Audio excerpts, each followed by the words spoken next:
সম্প্রতি পশ্চিমবঙ্গের আরজিকর হাসপাতালে ঘটে যাওয়া ডাক্তারি পড়ুয়া ছাত্রীকে গণধর্ষণের মতো ঘটনার তীব্র প্রতিবাদে উত্তাল গোটা দেশ।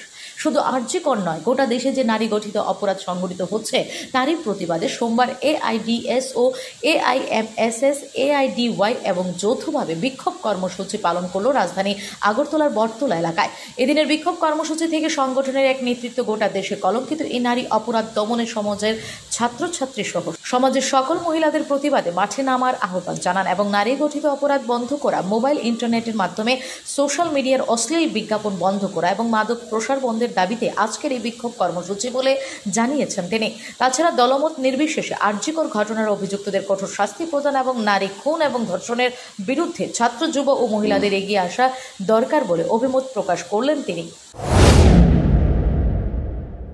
আরজিকর হাসপাতালের যে ডাক্তার ধর্ষণ ও খুন সারা দেশব্যাপী তার প্রতিবাদে উত্তাল আন্দোলন চলছে। আমরা আরজিকরের বিচার চাই। শুধু আরজিকর নয়, সারা দেশব্যাপী যে ক্রমবর্ধমান নারী নির্যাতন, খুন, ধর্ষণ চলছে তার আমরা প্রতিবাদ জানাচ্ছি এবং আমরা এই ছাত্র সংগঠন ডিএসও, ডিআইও এবং এমএসএসের যৌথ উদ্যোগে নারী নির্যাতন, খুন, ধর্ষণ বন্ধ করা, অশ্লীল বিজ্ঞাপন বন্ধ করা, মোবাইল ইন্টারনেটের মাধ্যমে যে অশ্লীল বিজ্ঞাপন প্রচার হচ্ছে সেগুলি বন্ধ করা, মদ ও মাদক দ্রব্যের প্রসার বন্ধ করা সহ এই দাবিতে আজকে আমরা বটতলায় বিক্ষোভ দেখাচ্ছি। Bureau report, S Bharat live 24 hours.